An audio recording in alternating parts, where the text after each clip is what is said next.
कहानी की शुरुआत में हमें एक जहाज दिखाया जाता है जो बहुत ही बड़ा था। अंदर के यात्री खूब मजे कर रहे थे अपना नाच गाने के साथ, लेकिन तभी एक अजीब हाथ दिखाया जाता है जो धीरे धीरे एक लीवर खींचता है और अगले ही पल एक लोहे की तार डांस फ्लोर के बीच से निकल जाती है। एक सेकेंड में हंसी खुशी का माहौल मातम में बदल जाता है। सारे यात्री मारे जाते हैं, लेकिन इस हादसे में एक छोटी बच्ची बच जाती है। उसकी हाइट कम होने की वजह से तार उसके ऊपर से निकल जाता है। वो डर के मारे रोने लगती है। उस रात के बाद इस जहाज का कोई नामो निशान नहीं बचा। अब हमें 50 साल बाद का सीन दिखाया जाता है। समंदर में एक टीम काम कर रही थी। इनका काम था समंदर में फंसे हुए जहाजों को खींचकर किनारे तक लाना। वो सभी एक पार्टी में जश्न मना रहे थे। तभी यहाँ पर एक अजनबी आता है जिसका नाम है जैक। वो कहता है, मुझे समंदर के बीचों बीच एक ऐसे जहाज के बारे में पता है जो 50 साल पहले अचानक गायब हुआ था, जिसमें अरबों रुपए का खजाना भी था। लालच में आकर वो उसकी बात मान लेते हैं और वो सब उसके साथ निकल जाते हैं। कई दिन बीत जाते हैं, लेकिन अभी तक उन्हें उस जहाज का नामो निशान तक नहीं मिला। लेकिन कुछ ही देर में समंदर के अंधेरे में एक जहाज सामने आता है। ये वही जहाज था जो 50 साल पहले गायब हुआ था।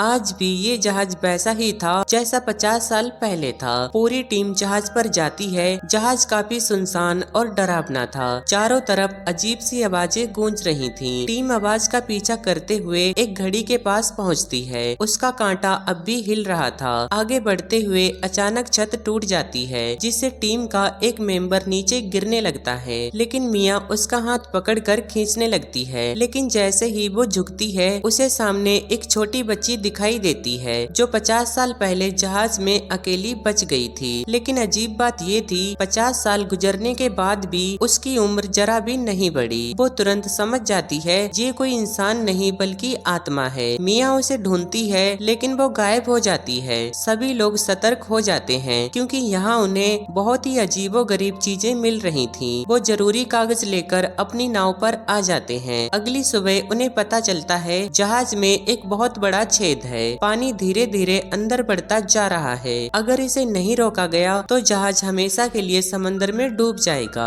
वो उस छेद को बंद करने का प्लान बनाते हैं। पूरी टीम अपने काम में लग जाती है। मिया अकेले ही जहाज में घूमने लगती है। वो ऐसी जगह पहुंच जाती है जहां पहले स्विमिंग पूल हुआ करता था। पूल की दीवारों पर गोलियों के निशान बने हुए थे। वो जैसे ही पूल से बाहर निकलती है, उसको सामने वही बच्ची दिखती है, जिसे देखकर मिया का पैर फिसल जाता है और उसका सिर पूल में टकराता है और खून बहने लगता है। वो ऊपर देखती है जहाँ थोड़ी देर पहले बच्ची खड़ी थी, लेकिन अब वहाँ जैक खड़ा था। दोनों जैसे ही ऊपर जाते हैं तो हम देखते हैं पूरा पूल अब खून से भर चुका था। अब ये दोनों आगे बढ़ते हैं और एक भारी दरवाजा खोलते हैं। जैसे ही दरवाजा खुलता है, तेज धार के साथ पानी अंदर भरने लगता है और दरवाजा अपने आप पीछे से बंद हो जाता है। अब उनके पास आगे बढ़ने के अलावा कोई रास्ता नहीं बचा था। थोड़ी देर बाद वो एक हॉल में पहुँचते हैं जहाँ रखे थे लकड़ी के बक्से। बाकी साथी भी वहाँ पहुँच जाते हैं और जैसे ही बक्से खोलते हैं तो अंदर का नजारा देखकर सबकी आंखें चमक जाती हैं, क्योंकि हर बक्से में सोने की ईंटें भरी पड़ी थीं। सब खुशी के मारे पागल हो जाते हैं और सोचते हैं कि जहाज को छोड़ो और सोना लेकर निकलते हैं। सोने को उठाकर सब अपनी नाव में ले आते हैं, लेकिन उनकी खुशी ज्यादा देर तक नहीं टिकती। नाव के अंदर का गैस सिलेंडर का बॉल अपने आप घूमता है और पूरी नाव में गैस फैल जाती है। तभी मिया को फिर से उसी बच्ची की आत्मा दिखाई देती है। आत्मा घबराकर मिया की तरफ भागती है जैसे वो कुछ बताना चाहती हो, लेकिन अचानक कोई चीज उस आत्मा को धक्का देकर गिरा देती है। तभी टीम का एक साथी इंजन चालू कर देता है और अगले ही पल इतना तेज धमाका होता है, पूरी नाव आग के गोले में बदल जाती है और उसमें मौजूद साथी जिंदा जल जाते हैं। अब मिया सोच में पड़ जाती है वो बच्ची कौन है और मुझसे क्या चाहती है। सच्चाई पता करने के लिए वो उसके कमरे में जाती है। कमरे के अंदर उसे दिखाई देता है उस बच्ची का कंकाल। अब उसे समझ आ जाता है जो उसे दिखाई दे रही थी वो एक आत्मा है जो इस जहाज में फंस चुकी है। दूसरी तरफ टीम का लीडर कैप्टन के रूम में बैठा था। अचानक उसके सामने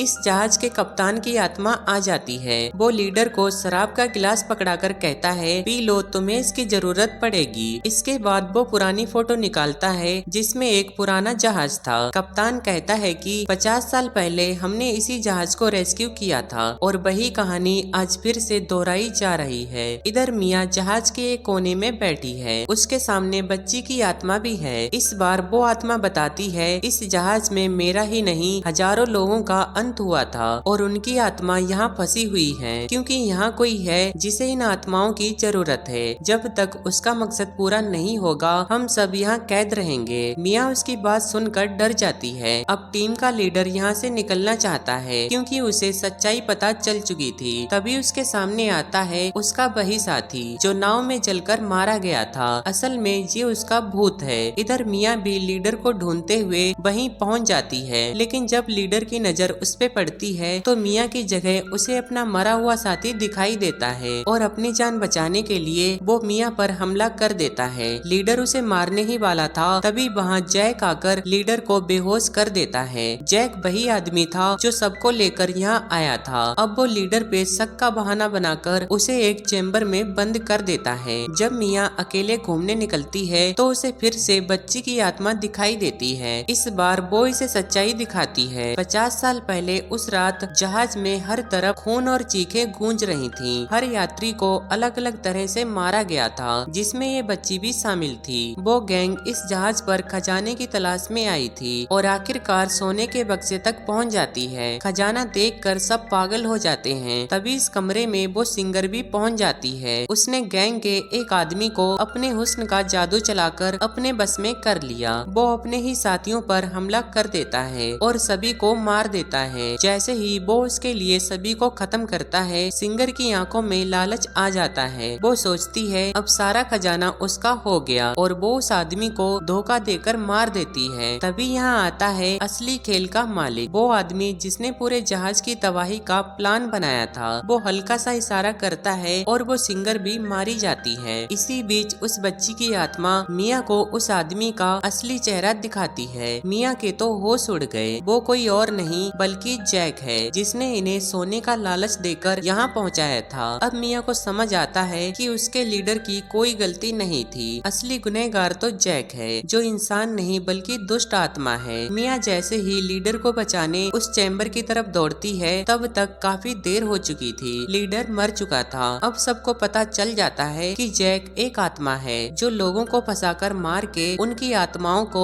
इस जहाज में कैद कर लेता है। शायद वो किसी शैतान के लिए ये सब करता होगा। मिया अपने साथी से कहती है तुम जैक पर नजर रखना, मैं दूसरे को ढूंढने जाती हूँ। लेकिन जब वो जहाज के नीचे जाती है तो उसे पता चलता है उसका दूसरा साथी पहले ही जैक का शिकार बन चुका है। अब जैक वहाँ पहुँचता है जहाँ मिया का आखिरी साथी बचा था। दोनों में बहस होती है और मिया का साथी जैक को गोली से उड़ा देता है। वो सोचता है कि जैक मर चुका है, इसलिए वो यहाँ से निकल जाता है। अब मिया जानती है इस जहाज से निकलने का बस एक ही रास्ता बचा है, इसे हमेशा के लिए खत्म कर देना। वो जहाज के सभी हिस्सों में बॉम्ब लगाना शुरू कर देती है। तभी यहाँ वो साथी आता है जिसने जैक पर गोली चलाई थी। वो मिया को मना करता है कि जहाज को मत उड़ाओ, शायद हम बच सकते हैं, लेकिन मिया उसकी बात नहीं मानती। तभी उसका साथी अपने असली रूप में आता है। वो जैक था जो उस साथी को मार के उसका रूप लेकर आया था। अब दोनों के बीच हाथापाई शुरू हो जाती है, लेकिन मिया हिम्मत नहीं हारती। वो एक तीर उठाकर जैक के पैर में घुसा देती है, फिर एक तीर को